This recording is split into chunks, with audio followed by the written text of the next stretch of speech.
why we're doing this? You look up to her, your twitching fingers hurriedly tying your shoes. Your eyes stutter to the side. This path is so familiar by now. The concrete event center, the dead trees with their twisting branches, the blue salt on the dewy ground. You wonder what she saw, her jewel eyes scanning the foggy sky to spark the question. Why we're doing this? Like the gym? Want me to ramble about long-term benefits? She smiles down as you push off the ground, and you almost smile back until it occurs to you that her expression is acrid and distal. You've never known her to be anything but bright and hopeful. You tiptoe around that light because you know how dimming you can be, and you don't want that for her. You've never wanted anything like that for her. I'm worried about the whole long-term thing, actually. I don't know why I'm studying mechanical engineering if I'm just going to... When she gestures at the sky, she's still smiling with bitter unease. You track the movement of her hand, her fingers tracing the horizon where factory chimneys weave with the clouds. It's easy enough to tell where the clouds become smog, the same way you can differentiate between a growing callus and a popping blister. Well, you won't be building those. Your words sound weak, even as you try to lace them with easy, familiar humor. Her lips flatten into an unamused smile, and she rolls her eyes like you're intentionally missing her point. Any missed points are unintentional, you'd like to tell her, but you feel like this might also be poorly received. I try, I walk to class and I recycle, but I feel like I might eventually be working for one of them. You got her a conservation puzzle of ocean creatures for Christmas, and she picks up trash when you go on hikes, and she talks about reforestation like it's another limb. You don't think she can ever be them. You do your best to care about the environment. You don't litter, and you're pretty sure military propaganda is just a front for big oil companies to continue destroying the world. You selfishly appreciate that it's 50 degrees in February, though, because you don't like wearing long pants on leg day. She's wearing leggings despite the heat. We might not even live that long. The world might burn before you can add to the fire. You keep your smile lazy because you might choke otherwise. You can't tell if it's your fear that's anaphylactic or if her foreign antigens have crept into your immune system. She narrows her eyes, but her lips twitch at the flippancy of your tone. You want to see her smile again. You don't want her to be scared. Again, if we're just gonna die before we enter the workforce, what's the point of studying? You wonder if her legs ache from the combination of all that you are. Pushing the machines at the gym, walking here, standing still. You consider her words. She was the valedictorian of your high school class. She cut your gym session short today because she has a test in her history of rock class next week.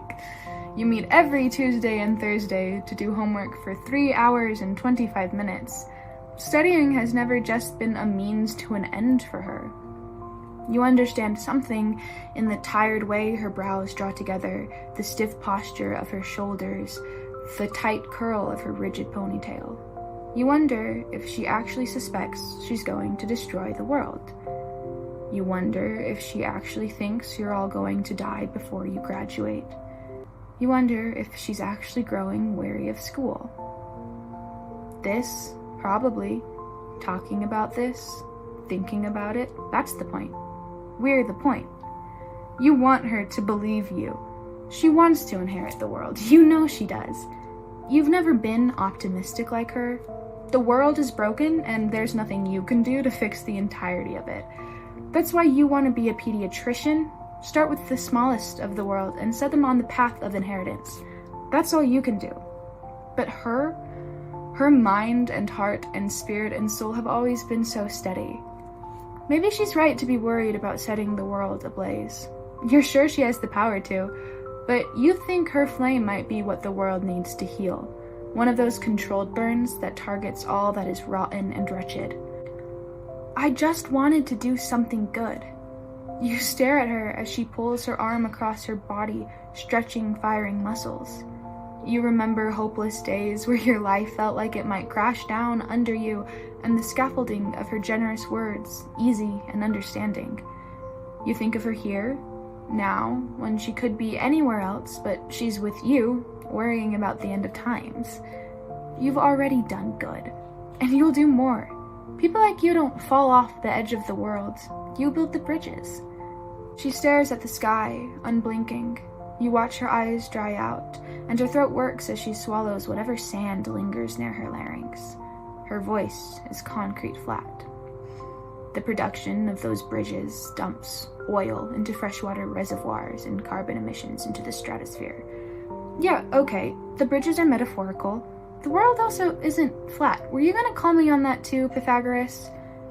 You wait for her to believe you, but she's waiting for the ozone layer to melt away completely. You would grab her by her shoulders and shake if your arms weren't so tired from bicep curls. The world is worth saving simply because she sees value in it. You aren't saying it right. You aren't saying any of it right. You don't think it's fair that you only know what to say when a situation calls for quick wit or a lighthearted observation. She doesn't need you to joke right now. It's like this. It's like, I'd rather live in a world where you're the one building everything and doing your best to make sure you do as little damage as possible than a world where the damage is the profit. I know that world. It's not great. That world means I'll never have kids because the sun might explode on them. But you care. And for now, that's enough. Maybe it won't be in 10 years. Maybe every person who's in charge right now used to care too. I don't really know anything. And maybe the real problem with the world is that it doesn't seem to be spinning anymore, and you think even the smog in the sky is listening because it hesitates. The dead branches creak, the salt settles into the concrete, and she blinks. And doesn't that kill you? Not knowing? You think she just wants you to feel the same existential agony she's rotting in. You're frustrated, but it's not really because of her. You're frustrated that something this shimmering and luminescent can flicker so dimly. I don't even know the Krebs cycle, and they're about to test me on that. Something as elusive as the state of the world in 10 years is not going to kill me as quickly as my GPA will. I'm serious. You are too, but you don't know how to say it. The world is ending, sure. Your world has almost ended a dozen different times, and selfishly, you're just happy that you're still alive.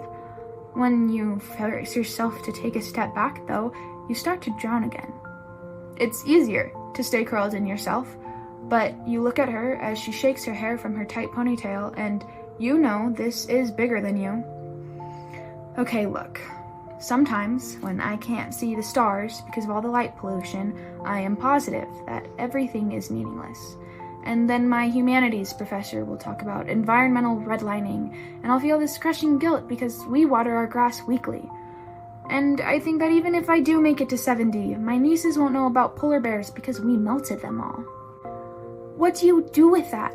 Because I'm pretty certain I'm gonna, crumble. I don't know, I just can't imagine doing this until graduation, much less the rest of my life. So what do you do with that? You smile sadly and offer your arm to your atlas. She clutches onto it and you pull her toward the stairs. You lean against her shoulder, which is difficult because she's incredibly tall and you're incredibly short. I go to the gym, or I go outside, or I call my mom. And that helps. You tap your head against her shoulder, the same rhythm as your heartbeat. You almost say, yes, of course it helps, but you don't think she'll believe any blatant optimism from you. Your cheer usually has about 9 levels of sardonicism. Sometimes. It never makes things worse, though, and I think that's what we're looking for. Thank you.